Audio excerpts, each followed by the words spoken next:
자, 이제 우리 하나님께서 성경에 써놓으신 우리를 향한 하나님의 뜻을, 그 사랑을 함께 들어보겠습니다. 찬양할까요? 하나님은 너를 만드신 분, 너를 가장 많이 알고 계시며, 하나님은 너를 만드신 분, 너를 가장 깊이 이해하신단다. 하나님은 너를 지키시는 분, 너를 절대 포기하지 않으며, 하나님은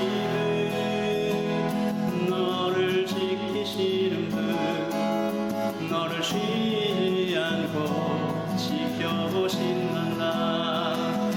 그의 생각 셀 수 없고, 그의 자비 무궁하며, 그의 성실 날마다 새롭고, 그의 사랑 끝이 없단다.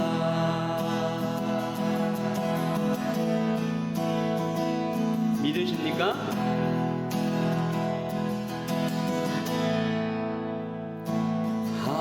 하나님은 너를 원하시는 분, 이 세상 그 무엇 그 누구보다. 하나님은 너를 원하시는 분, 너와 같이 있고 싶어 하신단다. 하나님은 너를 인도하는 분, 광야에서도 폭풍 중에도. 하나님은 너를 인도하는 분, 푸른 초장으로 인도하신단다. 그의 생각 셀 수 없고, 그의 자비 무궁하며, 그의 성실 날마다 새롭고, 그의 사랑 끝이 없단다.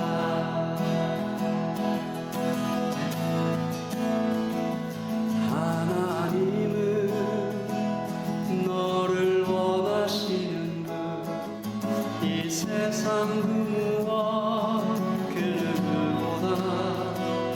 하나님은 너를 원하시는 분, 너와 같이 있고 싶어 하신단다. 하나님은 너를 인도하는 분, 광야에서도 폭풍 중에도. 하나님은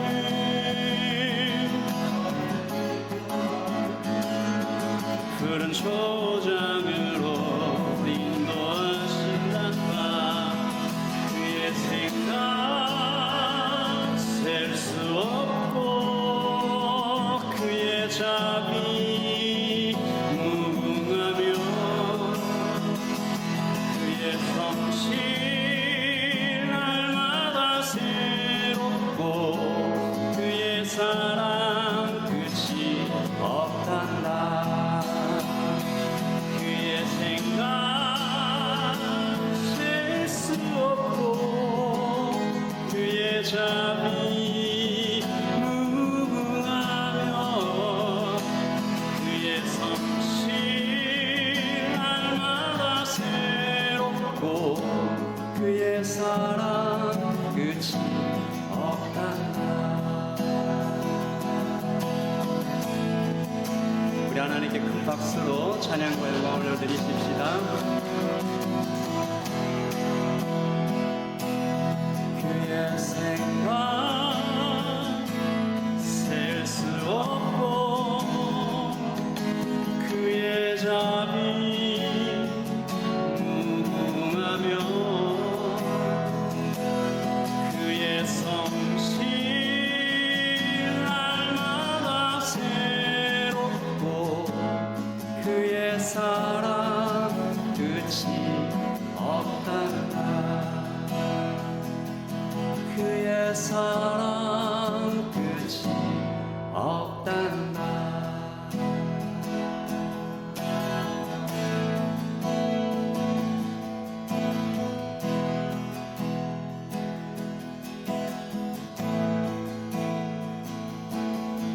소망 없고 빛도 없는 어두운 세상은 하나님이 사랑하사 우리에게 오셨네.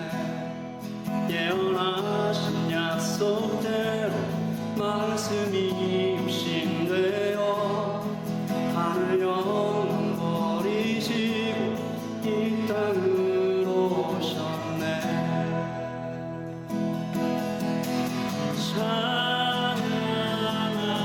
찬양하세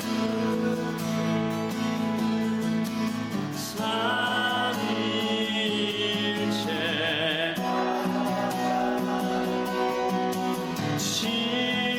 지극히 높으신 주 영원토록 찬양합니다.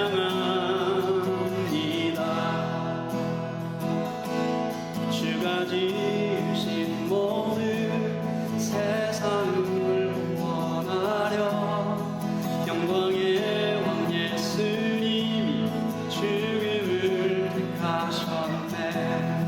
그 고통 속에서도 주의 뜻 기억하사 이를 이은 우리 위해 십자가를 지셨네. 찬양하세 찬양하세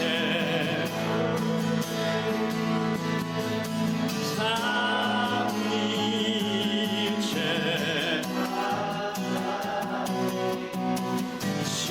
지극히 크신 주 영원토록 찬양합니다.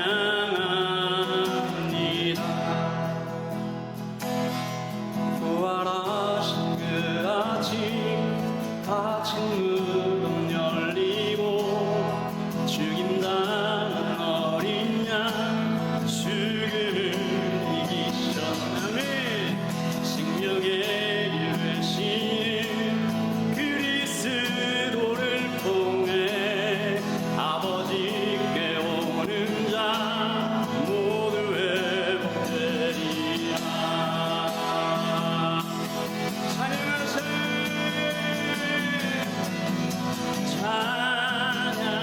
찬양하세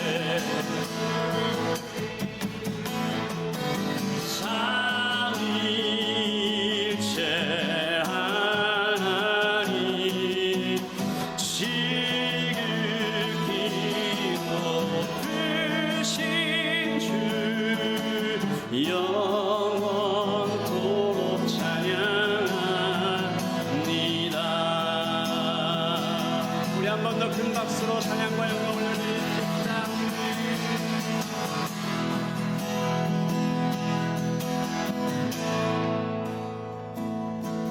주가 세우신 교회 성령이 이끄시네.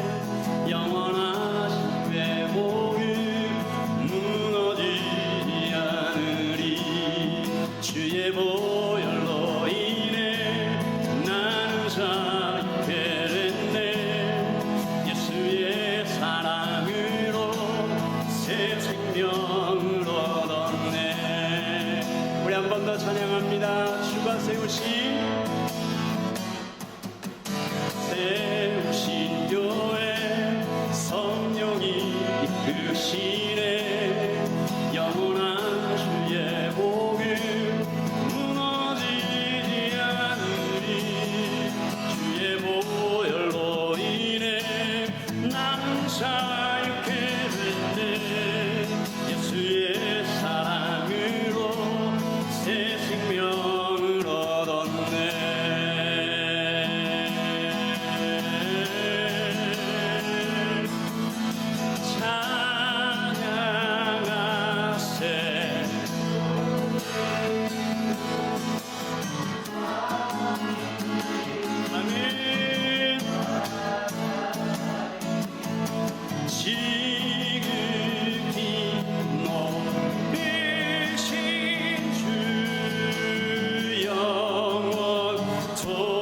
찬양합니다.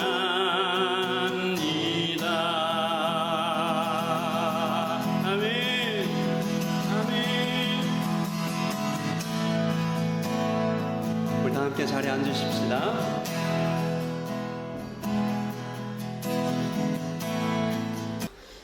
신명기 6장 3절에서 15절 제가 먼저 읽습니다. 이스라엘아 듣고 삼가 그것을 행하라. 그리하면 내가 복을 받고 내 조상들의 하나님 여호와께서 내게 허락하심 같이 젖과 꿀이 흐르는 땅에서 내가 크게 번성하리라. 여호와는 오직 유일한 여호와시니 너는 마음을 다하고 뜻을 다하고 힘을 다하여 내 하나님 여호와를 사랑하라. 오늘 내가 내게 명하는 이 말씀을 너는 마음에 새기고 내 자녀에게 부지런히 가르치며 집에 앉았을 때든지 길을 갈 때든지 누워있을 때든지 일어날 때든지 이 말씀을 강론할 것이며 너는 또 그것을 내 손목에 메어 기호를 삼으며 내 미간에 맺혀 표를 삼고 또 내 집 문설주와 바깥 문에 기록할지니라. 내 하나님 여호와께서 내 조상 아브라함과 이삭과 야곱을 향하여 내게 주리라 맹세하신 땅으로 너를 들어가게 하시고 건축하지 아니한 크고 아름다운 성읍을 얻게 하시며 내가 채우지 아니한 아름다운 물건이 가득한 집을 얻게 하시며 내가 파지 아니한 우물을 차지하게 하시며 내가 심지 아니한 포도원과 감람나무를 차지하게 하사 내게 배불리 먹게 하실 때에 너는 조심하여 너를 애굽 땅 종되었던 집에서 인도하여 내신 여호와를 잊지 말고 내 하나님 여호와를 경외하며 그를 섬기며 그의 이름으로 맹세할 것이니라. 너희는 다른 신들 곧 내 사면에 있는 백성의 신들을 따르지 말라. 함께 읽겠습니다. 너희 중에 계신 너희 하나님 여호와는 질투하는 하나님이신즉 너희 하나님 여호와께서 내게 진노하사 너를 지면에서 멸절시키실까 두려워하노라. 아멘. 하나님의 말씀입니다. 우리 한 번 더 읽으시면서 묵상하겠습니다. 예배 오신 분들 다시 한번 환영합니다. 우리 지난주 살펴본 신명기 인스트로덕션 그 개요를 한번 잠깐 좀 복습해 볼게요. 그 지도 한번 볼까요? 네. 1번부터 읽어보겠습니다. 1. 시작. 인구조사와 진편성. 홍해를 건너서 시내산에 도착했을 때 하나님께서 십계명 주시고 이런 일들이 일어나는 거죠. 2번 시작. 12명의 정탐꾼들 가데스바네아라는 곳에서 가나안으로 들어가서 12명의 정탐꾼들부터 이제 정보를 수집하는. 그다음에 3번 시작. 40년 동안의 방황. 12 정탐꾼들 때문에 꽃 때문은 아니지만 그 사람들의 보고를 믿지 않은 이스라엘 백성들 때문에 40년을 방황하고. 4번 시작. 인구조사와 요단 동편 정보. 신명기는 4번 저기 모압 평지에서 쓰여진 책입니다. 자, 그 다음 우리 숫자 4321로 신명기를 압축해서 나눴는데 4 뭐죠? 40년 11일 만에 갈 수 있는 거리를 40년 걸렸던 그 방황, 왜 그랬을까 생각하면서 읽으면 좋다. 3은 뭘까요? 3. 모세가 했던 3번의 설교, 다 잊어버리신 것 같아요. 모세가 했던 3번의 설교를 모아놓은 것이 신명기다. 우리는 지금 2번째 설교에 해당하는 부분을 오늘 말씀을 통해서 나눕니다. 2, 뭘까요? Deuteronomy. 2번째 율법이라고 되어 있는데 사실 2번째 율법이 아니라 re죠, renew. 그러니까 첫 번째 율법을 갱신하는 의미다. 그리고 광야 2세대. 광야 1세대를 위한 책이 아니라 광야 2세대를 위한 책이다. 1, 뭡니까? 1이 제일 쉽죠. 오직 한 분 유일하신 야훼 하나님. 이 가나안 이 주변 나라들의 그 어마어마한 다신교들, 태양신, 달신, 송아지신, 이런 신들이 있지만 하나님은 한 분이시다. 4, 3, 2, 1로 신명기는 종합될 수 있습니다. 다음 주에 달 거예요. 네, 기억하세요. 그럼 이제 새해 2번째 주일입니다. 새해가 되면 한국에서는 이제 덕담이라고 하는 걸 해요. 뭐냐면 이렇게 복을 빌어주는 그런 얘기인데 한참 전에는 부자 되세요가 좀 인기가 있었습니다. 요즘은 뭐라고 서로 인사하는지 모르겠지만 올해도 우리는 여김없이 주변 사람들을 향하여 새해 복 많이 받으세요, 해피 뉴 이어 서로 인사했습니다. 여러분도 한 번쯤 생각해 보셨는지 모르겠는데 나는 뭘 바라고 저 사람에게는 뭘 빌어주었던 것일까? 지난주에도 잠시 우리가 예배 후에 잠시 나눴던 것 같은데 올해 꼭 이루고 싶은 것들 함께 나눴습니다. 작년에 열왕기하를 묵상할 때 솔로몬에게 하나님이 나타나셔서 하셨던 말 기억하죠? 뭐 갖고 싶어? 말만 해. 내가 다 줄게. 그랬던 장면이 생각나는데 여러분은 뭘 갖고 싶은가 지금 한번 다시 생각해 보면 좋을 것 같아요. 오늘 우리가 읽은 이 신명기 6장 모세가 얘기하는 하나님의 복입니다. 자세히 살펴보기 전에 여러분 한번 질문을 드릴게요. 하나님의 복, 이 단어가 여러분에게 어떤 이미지로 다가와요? 하나님의 복, 어떤 느낌이 들어요? 어떤 그림이 떠올라요? 구체적으로 어떤 물건, 상황, 장면, 하나님의 복. 두 번째 질문, 여러분 하나님의 복이 여러분에게 필요합니까? 대답하셔야 돼요. 이거는 하나님의 복이 필요합니까? 얼마나 필요합니까? 어느 정도로 간절합니까? 하나님의 복이 꼭 필요하다. 예전에 미국이 아프리카에서 이렇게 흑인들을 잡아왔잖아요. 잡아와서 이렇게 노예로 이렇게 막 괴롭히던 그런 시절이 있었는데 그 흑인들이 만든 노래가 흑인 연가 소울이라고 얘기하는 거죠. 그 사람들이 주로 했던 노래가 그겁니다. 천국이 언제 갈까? 이 땅은 너무 괴롭다. 이런 얘기인데 아마 그 사람들한테 물어봤으면 나 하나님이 꼭 필요해요. 간절해요. 오늘 지금 당장이라도 아마 그렇게 얘기하지 않았을까 생각해 봅니다. 여러분에게는 하나님의 복이 얼마나 필요합니까? 꼭 필요합니까? 간절합니까? 다른 어떤 것들보다 더 하나님의 복을 모세가 얘기했어요. 6장 3절 같이 읽어봅시다. 시작. 이스라엘아 듣고 삼가 그것을 행하라. 그리하면 내가 복을 받고 내 조상들의 하나님 여호와께서 내게 허락하심 같이 젖과 꿀이 흐르는 땅에서 내가 크게 번성하리라. 이렇게 얘기한 거죠. Do it then. 이거 하면 하나님의 복을 받을 거야. 하나님의 복은 모세가 두 가지를 얘기하죠. 젖과 꿀이 흐르는 땅, 그리고 크게 번성. 그러니까 자녀를 많이 낳아서 숫자가 많이 늘어날 거고 나라가 커지고 강해진다라는 것이고 젖과 꿀이 흐르는 땅은 정말 좋은 땅을 얘기하는 거죠. 그런데 사실 이 젖과 꿀이 흐르는 땅이라는 것은 그냥 단순히 좋은 땅이라기보다는 천국을 가리키는 표현입니다. 구약에서 젖과 꿀이 흐르는 땅 하면 천국, 그 정도로 좋은 땅이죠. 제가 1월이 돼서 이 투어 가이드 이 잡이 많이 들어와서 굉장히 이 뜨거운 태양 아래서 열심히 일을 하고 있는데 오클랜드 시티 투어를 여행자들이랑 같이 하면 항상 들리는 곳이 있어요. 마운트 이든. 가든 오브 이든이라고도 부를 수 있는데 굉장히 아름다운 곳이긴 하죠. 근데 제가 그걸 소개할 때마다 여긴 마운트 이든이다 라고 소개할 때마다 가끔 속상할 때가 있습니다. 이 정도의 아름다움에 하나님의 이름을 갖다 붙일 게 아닌데 천국 같은 땅은 도대체 얼마나 아름다울까? 하나님의 스케일로 크게 번성한다라고 얘기하면 그건 어느 정도 사이즈일까? 어느 정도 수준을 말하는 걸까? 이 우주적인 어떤 크기를 얘기하는 걸까? 아니면 기가 막힌 아름다움일까? 아니면 영원하다는 것을 얘기하시는 걸까? 하나님 수준에서의 복, 하나님 수준에서의 크게 번성, 어느 정도일까요? 상상해 보십시오. 무엇을 상상하든지 아마 그 이상일 겁니다. 생각만 해도 참 좋고 기대가 되죠. 모세는 이 하나님의 복을 받으려면 이렇게 해라 라고 얘기하면서 세 가지를 얘기했습니다. 우리 한번 볼까요? 오늘 말씀 4절에서 5절을 보면 시작.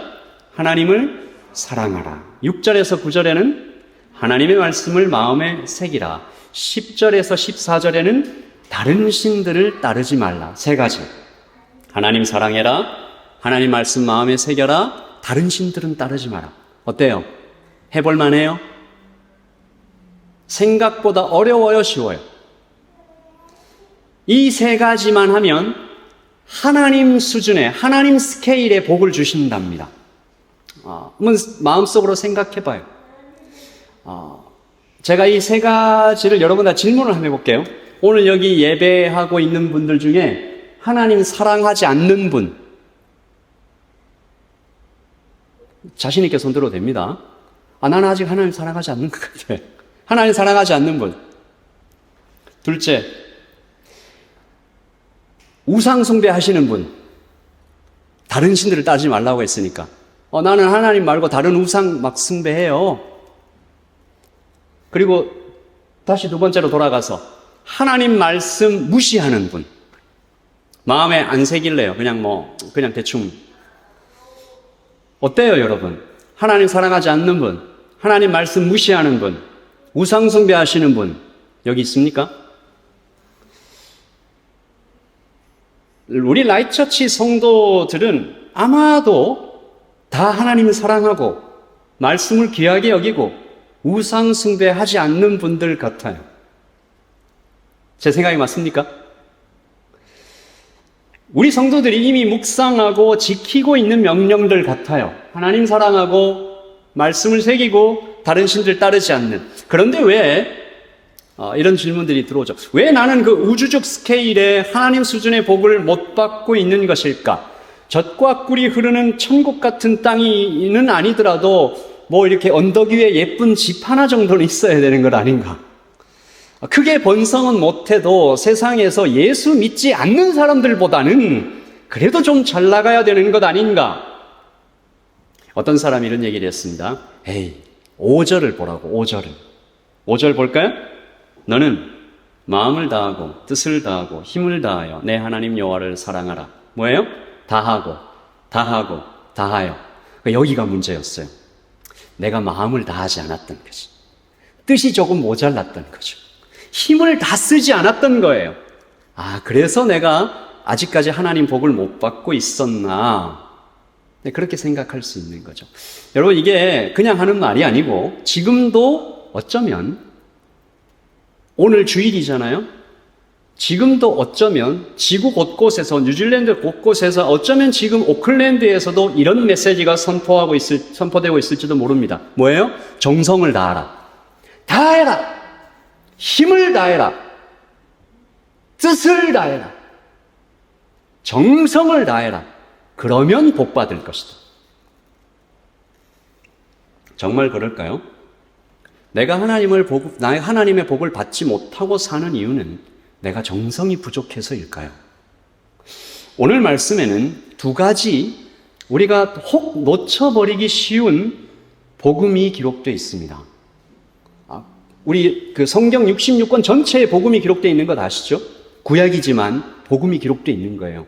오늘 이 말씀에는 두 가지 복음이 잘 모르고 그냥 휙 지나가면 놓치기 쉬운, 이걸 모르니까 우리가 자꾸 오해하고 속는 것입니다. 첫째, 이 중요합니다. 시작. 복은 이미 확정되었고 주어졌다. 복 is already confirmed, approved and given. 제가 하는 얘기 아닙니다. 10절과 11절 말씀을 볼까요? 시작. 내 하나님 여호와께서 내 조상 아브라함과 이삭과 야곱을 향하여 내게 주리라 맹세하신 땅으로 너로 들어가게 하시고 내가 건축하지 아니한 크고 아름다운 성읍을 얻게 하시며 내가 채우지 아니한 아름다운 물건이 가득한 집을 얻게 하시며 내가 파지 아니한 무물을 차지하게 하시며 내가 심지 아니한 포도원과 감람나무를 차지하게 하사 내게 배불리 먹게 하실 때에, 다 수동태죠. passive.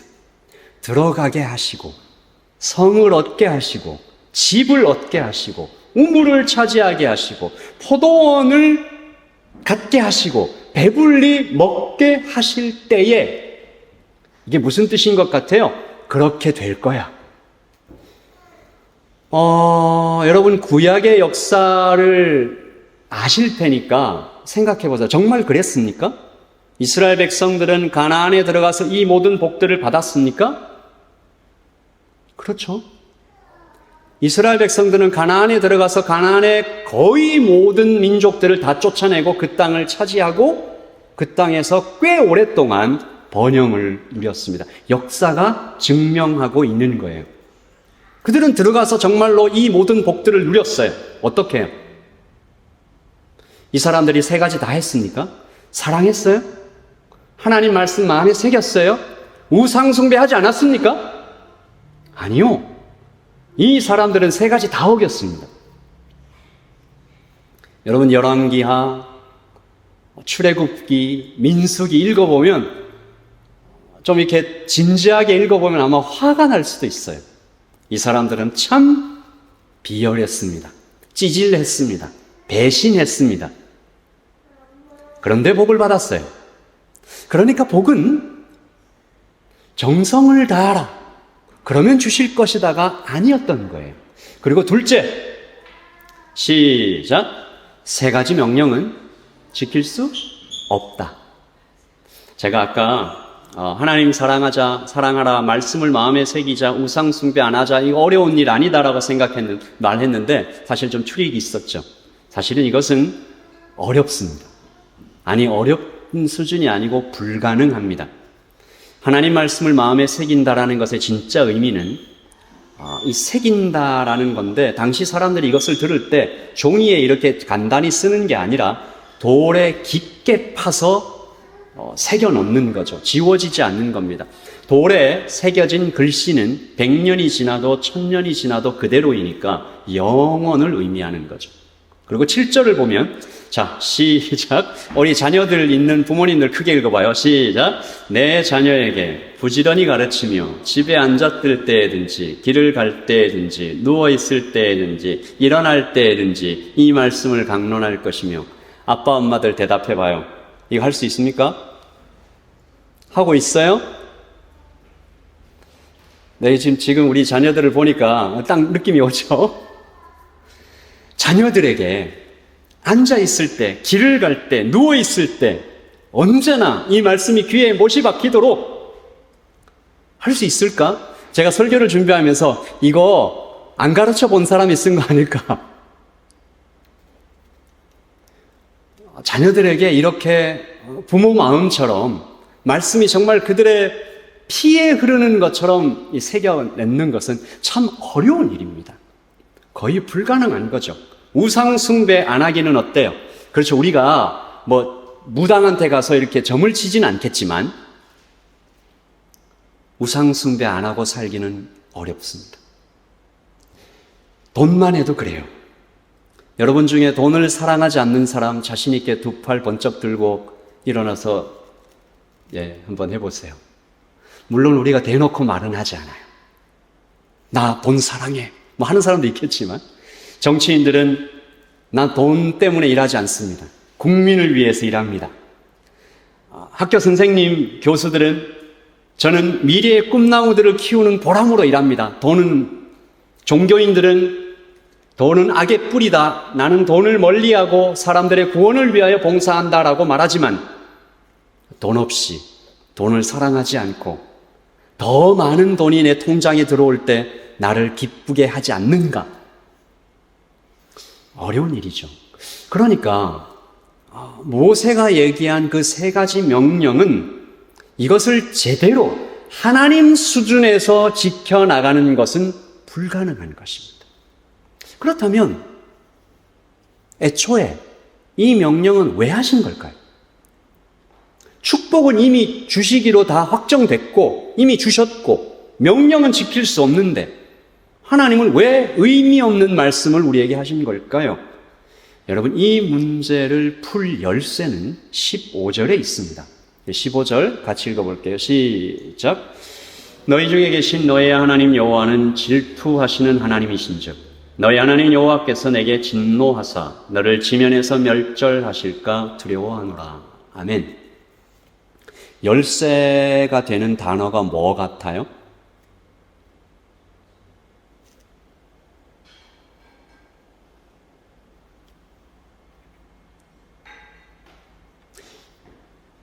열쇠가 되는 단어는 뭐 같아요? 복은 이미 주셨어요. 근데 지킬 수 없어요. 근데 이 명령을 왜 하신 걸까요? 이 복잡한 문제를 해결할 열쇠는 어떤 단어일까요? 여러분, 여기에 좀 어색한 단어가 하나 보이지 않습니까? 어떤 단어죠? 질투하시는. 하나님이 질투하신다. 아마 이 단어가 우리에게 좀 낯선 이유는 질투라는 단어 자체가 부정적인 느낌으로 많이 사용되지 않나.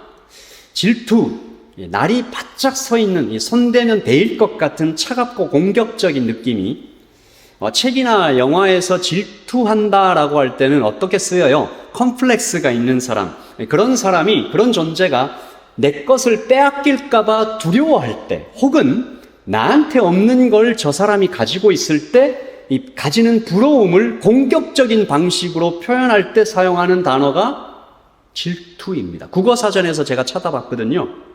1. 부부 사이나 사랑하는 이성 사이에서 상대가 다른 이성을 좋아할 경우에 지나치게 시기하는 것. 2. 같이 읽어볼까요? 시작. 다른 사람이 잘 되거나 높은 처지에 있는 것 따위를 공연히 미워하고 깎아내리려 하는 것. 이게 질투라는 단어가 가진 느낌입니다. 그러니까 질투는 아주 인간적인 단어예요. 불안하고 연약하며 툭하면 원망이 나는 인간의 감정으로 많이 사용됩니다. 그런데 질투하시는 하나님이다. 어울리지 않죠. 하지만 놀랍게도 성경에는 하나님의 질투라는 단어가 정말 꽤나 자주 등장합니다. 구약에만 대략 20번 이상 나타나요. 심지어 질투를 하나님의 이름으로 사용한 것도 있습니다. 출애굽기 34장 14절 시작. 너는 다른 신에게 절하지 말라. 여호와는 질투라 이름하는 질투의 하나님입니다. 하나님의 이름이 질투래요. 하나님께서 그러면 누구를 시기하거나 누구를 무서워하거나 누구를 부러워하는 그런 존재는 될 수 없잖아요. 하나님의 질투는 무슨 뜻일까? 무엇에 대한 질투일까? 하나님의 질투를 히브리어로 칸나라고 하는데 그 뜻이 이렇습니다. 같이 읽어보죠. 열렬하게 보살피고 지키는 마음. 그러니까 하나님의 질투는 저를 따라서 해주십시오. 하나님께서 귀하게 생각하시는 존재를 열렬하게 보살피고 지키는 마음. 하나님께서 귀하게 보시는 존재를 열렬하게 보살피고 지키는 마음, 지속적이고 뜨거우며 적극적인 그 감정입니다. 아마도 제가 믿기로 성경에서 하나님의 질투를 가장 생생하게 그려낸 장면은 아마 이 말씀일 거예요. 아가서 8장 6절이죠. 너는 나를 도장같이 마음에 품고 도장같이 팔에 두라. 같이 읽읍시다. 시작. 사랑은 죽음같이 강하고 질투는 수월같이 잔인하며 불길같이 일어나니 그 기세가 여호와의 불과 같으니라. 많은 물도 이 사랑을 끄지 못하겠고 홍수라도 삼키지 못하리니. 사랑은 죽음같이 강하고 질투는 수월, 지옥이죠. 지옥같이 잔인하며 불길같이 일어난다. 존재하는 모든 것 중에 가장 힘이 센 것이 죽음입니다. 왜요? 피할 수 없고 이길 수 없기 때문이죠. 그러나 오직 한 가지, 지상에서 존재하는, 이 땅에서 존재하는 것 중에 죽음을 이기는 거의 유일한 것이 있습니다. 사랑이죠. 자녀를 위해 몸을 던지는 어머니, 사랑하는 이를 위해 기꺼이 죽음을 택하는 연인, 슬픔도 노여움도 없는 자는 조국을 사랑하고 있지 않다라는 네크라소프의 어떤 말처럼 어떤 이는 국가와 민족을 사랑하여 죽음의 길로 들어갑니다. 잔인할 만큼 끈질긴 사랑이죠. 타오르는 불길 같은 질투죠. 그러니까 하나님은 자기 백성에게 이렇게 말씀하신 것입니다. 나는 너를 위해 기꺼이 죽는다. 나의 질투는 내가 너를 열렬하게 보살피고 지키는 마음은 죽음과도 같다. 죽음을 이긴다. 그러니까 오늘 말씀의 해석은 do it, then you will receive 이게 아닌 거예요. 오늘 말씀의 해석이 이렇게 돼서는 안 됩니다. 사랑하라, 마음에 새기라, 다른 신 따라가지 말라, 대충 하지 말고 마음을 다하고 뜻을 다하고 힘을 다해봐. 그러면 복 주겠다. 이렇게 해석될 말씀이 아닌 거죠. 말씀은 이렇게 해석돼야 됩니다. 사랑은 내가 한다. 마음에 새기는 건 내가 한다. 내가 너를 마음에 새긴다. 나는 네가 복받기 원한다. Without any condition. Unconditional. 이 복은 사실 오래전에 약속된 것입니다. 아브라함 아시죠? 아브라함에게 하나님이 어느 날 밤중에 찾아오셨어요. 캄캄한 밤중. 제가 어저께인가 그저께인지 잘 모르겠는데 달이 안 떴더라고요. 오늘 오클랜드에. 그래서 이렇게 너무 더워가지고 밖에 탁 나오니까 꽤나 근처에 사람들이 만들어낸 불빛이 있음에도 불구하고 하늘에 별들이 쫙 이렇게 있더라고요. 아브라함이 살던 시대는 인공적인 빛이 없으니까 별들이 얼마나 많았을까요? 제가 어느 글을 읽다가 알았는데 밀키 웨이라고 하잖아요. 은하수. 이게 정말로 그 우유를 확 쏟았을 때처럼 그렇게 보였기 때문에 옛날 사람들이 밀키웨이라고 만든 거래요. 그만큼 옛날에 인공적인 빛이 없을 때 하늘의 별들은 정말 어마어마했던 거죠. 하나님께서 아브라함 딱 데리고 밖으로 나가서 밤하늘을 쫙 보여주시면서 이렇게 얘기하셨습니다. 같이 읽을까요? 시작. 그를 이끌고 밖으로 나가 이르시되 하늘을 우러러 무별을 셀 수 있나 보라. 또 그에게 이르시되 내 자손이 이와 같으리라. 아멘. 이때 아브라함에게 아들 몇 명 있었어요? 아브라함의 자손이 몇 사람쯤 됐어요? 한 명도 없었습니다. 아브라함의 자손이 한 명도 없었을 그때에 하나님은 하늘의 별을 보여주시면서 너의 자손이 이와 같을 것이다. 그러니까 이 약속을 하나님이 계속 지켜가시는 중에 모세에게 이 하나님의 약속이 다시 반복된 겁니다. 젖과 꿀이 흐르는 땅에서 너희가 크게 번성하리라. 하나님은 아브라함에게 그 약속을 별처럼 크게 번성하리라는 이 약속을 어마어마하게 무시무시한 방법으로 증명하시는데 소, 양, 비둘기를 가져와서 땅바닥에다 딱 놓고 둘로 쪼갭니다.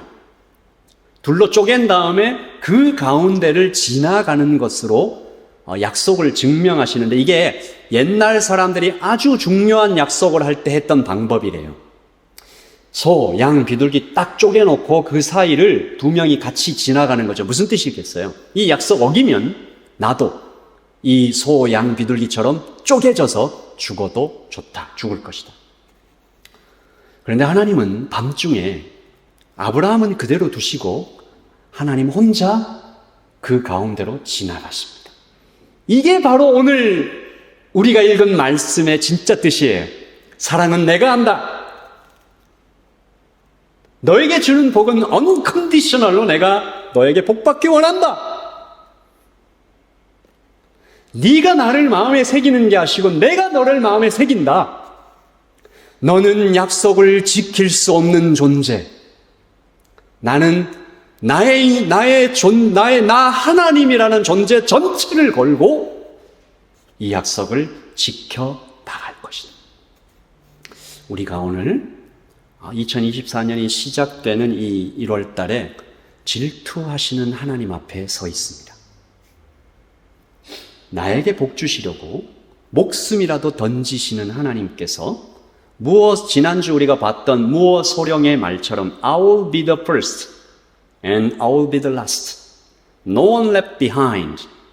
하나님은 온 몸으로, 역사를 통해 우리가 알고 있죠.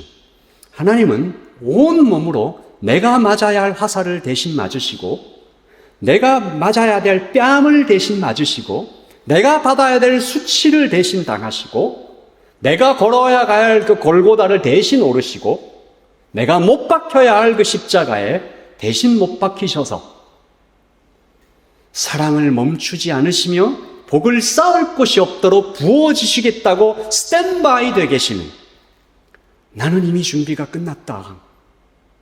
Come here. 이 사랑을 깨달은 사도 바울이 이런 말을 했죠. 누가 우리를 그리스도의 사랑에서 끊으리요? 환난이나 권고나 핍박이나 기근이나 적신이나 위험이나 칼이랴. 기록된 바 우리가 종일 주를 위하여 죽임을 당해 되며 도살할 양같이 여김을 받았나이다 함과 같으니라. 그러나 이 모든 일에 우리를 사랑하시는 이로 말미암아 우리가 넉넉히 이기느니라. 같이 읽을까요? 내가 확신하노니 사망이나 생명이나 천사들이나 권세자들이나 현재일이나 장래일이나 능력이나 높음이나 깊음이나 다른 아무 피조물이라도 우리를 우리 주 그리스도 예수 안에 있는 하나님의 사랑에서 끊을 수 없으리라. 아멘. 자, 이제 여러분이 이제 출발선에 섰습니다. 질투하시는 하나님 앞에 서 있는 우리는 이제 어떻게 살아야 될까요? 하나님의 질투를 알게 됐다면, 뜨거운 사랑을 내가 받고 있다라는 것을 깨달았다면 우리 안에 어떤 마음이 생기게 될까요? 어떤 게 자연스러운 걸까요? 무엇이 당연한 것일까요? 이것을 하면 내가 하나님 앞에 사랑을 받을 것이다가 아니고, 나는 이미 확정된 복을 받았고 나의 어떤 노력이나 하나님께 내가 사랑해서 받는 그 어떤 것이 아니라 할 수 없는 그것을 우리 주님이 대신 다해 주시고 나에게 복을 쌓을 곳이 없도록 부어주시는 그 하나님의 질투하심에 서서 우리는 어떻게 하나님을 만나야 될까요? 이렇게 되지 않겠습니까? 제가 재밌는 얘기를 하나 들었는데요. 한 청년이 엄마가 자꾸 설거지를 하라고 하니까 그 설거지가 너무 하기 싫어서 집을 나왔습니다. 가출했다는 얘기가 아니고, 밥을 먹고 엄마가 설거지 하라 라고 얘기하기 전에 얼른 집을 나왔어요. 그리고 여자친구에게 전화를 해서 그 여자친구 집을 찾아갔습니다. 밥을 먹었지만 또 여자친구가 아직 식전이라고 얘기해서 같이 요리하고 같이 밥을 먹었어요. 그리고 뭐예요? 아주 즐겁게 설거지를 하고 있는 자기 자신을 발견하는 거죠.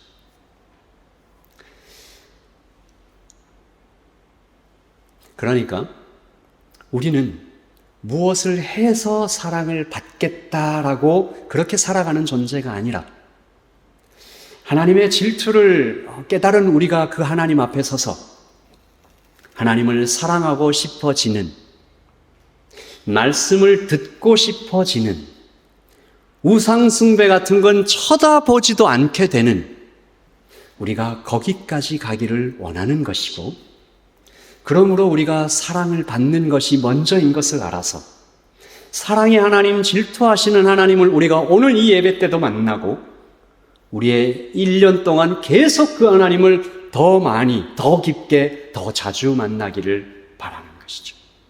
오늘 말씀을 그러므로 우리가 이렇게 다시 읽어볼 수 있습니다. 4절에서 5절, 하나님을 사랑하라 라는 말씀을, 나는 너를 사랑한다. 시작. 마음을 다하고 뜻을 다하고 힘을 다하여 나는 너를 사랑한다. 누가요? 하나님께서. 두 번째, 하나님의 말씀을 마음에 새기라 라는 말씀을 우리가 이렇게 들어야 됩니다. 시작. 너를 마음에 새겼다. 네가 집에 앉았을 때든지 길을 갈 때든지 누워있을 때든지 일어날 때든지 나는 너와 함께 있는 하나님이요 나는 너를 내 손목에 메었고 내 몸에 묶었고 천국의 문에 네 이름을 기록하였다. 우상숭배하지 마라 라는 말씀을 우리는 이렇게 읽어야 되는 거죠. 시작. 나는 너를 잊지 않는다. 너를 겸손히 섬기는 너만을 바라보는 하나님이다. 2024년 복음으로 살아가시기를 바랍니다. 하나님과 동행하십시오. 실수해도 괜찮습니다. 넘어져도 괜찮아요. 질투하시는 하나님, 나를 열렬히 보살피고 지키시는 하나님이 나에게 함께 계시는데 뭐가 문제인지 다시 또 일어나 하나님께 나가면 돼요. 뻔뻔하다 싶을 정도로 다시 하나님을 부르면 됩니다. 그러면 하나님께서 맨발로 뛰어나오실 것이죠. 새 옷을 입히시고 금반지를 끼워주시고 잔치를 열어주시는 하나님을 여러분은 만나게 되실 것입니다. 하늘의 복은 already confirmed, given, approved.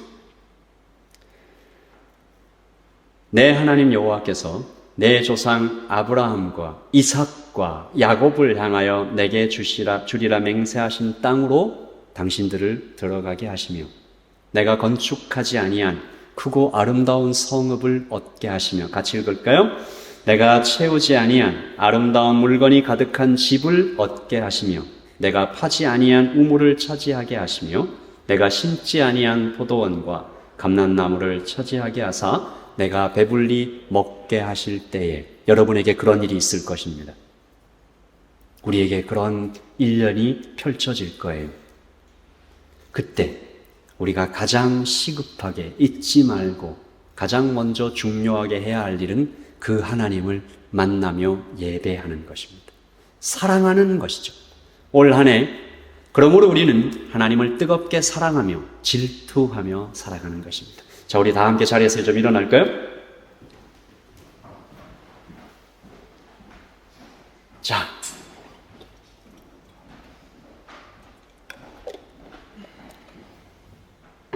우리 이 말씀을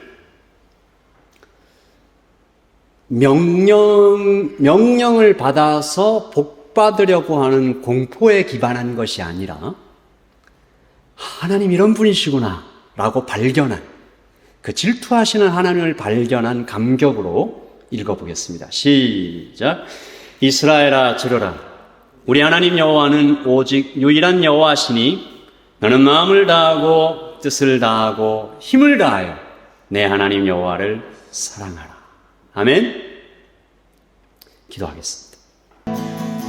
나의 사랑, 너는 어여쁘고 참 귀하다. 보석보다 귀하다.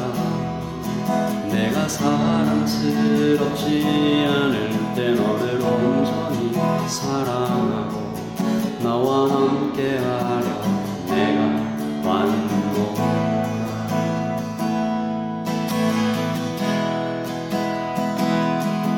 주의 사랑, 이 사랑 결코 변치 않아. 모든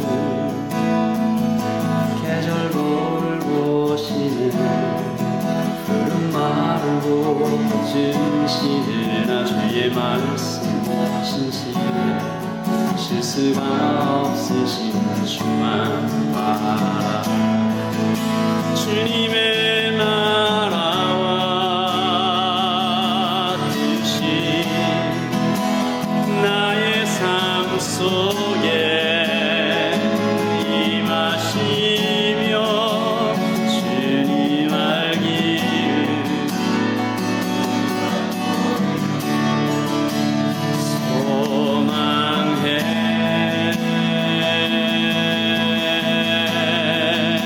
거룩히 사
임하시며 주님 알기를 주만 보기를 소망해.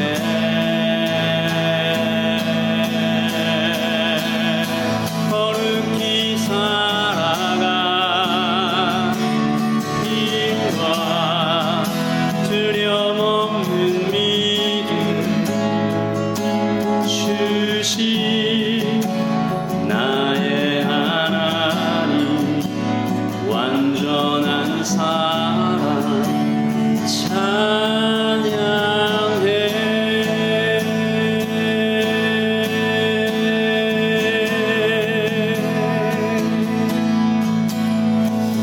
우리 마지막으로 한번 기도하십시다.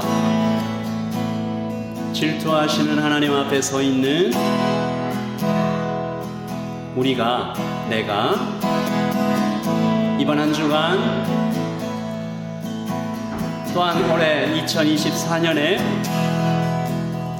어떻게 하나님을 사랑할 것인지, 어떻게 하나님의 말씀을 마음에 새기며 나아갈 것인지, 다른 신이 아니라 오직 하나님 여호와만 따르고 살아갈 것인지 하나님 앞에 그 마음을 좀 고백하십시다. 하나님, 저도 마음을 다하고 뜻을 다하고 힘을 다하여 하나님을 사랑하며 살고 싶습니다. 도와주십시오. 깨닫게 해주십시오. 질투하신 하나님을 더 만나게 해주십시오. 우리 같이 기도할까요? 하나님, 여기 함께 예배드리고 있는 우리 자녀들에게 그들이 참으로 이 질투하시는 하나님을 깨달아 알아서 이 세상 살아갈 때 자신 있게, 겸손하게, 묵직하게, 깊게, 평안하게, 아름답게 살아갈 수 있도록 이 자녀들을 복음으로 채워주세요. 감사합니다.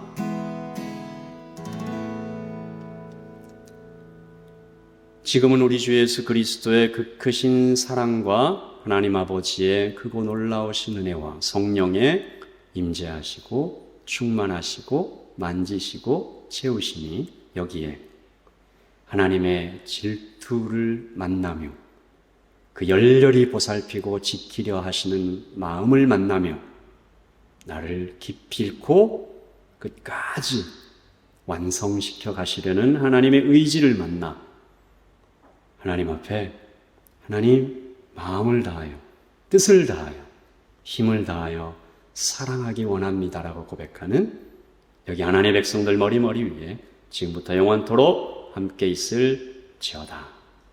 아멘.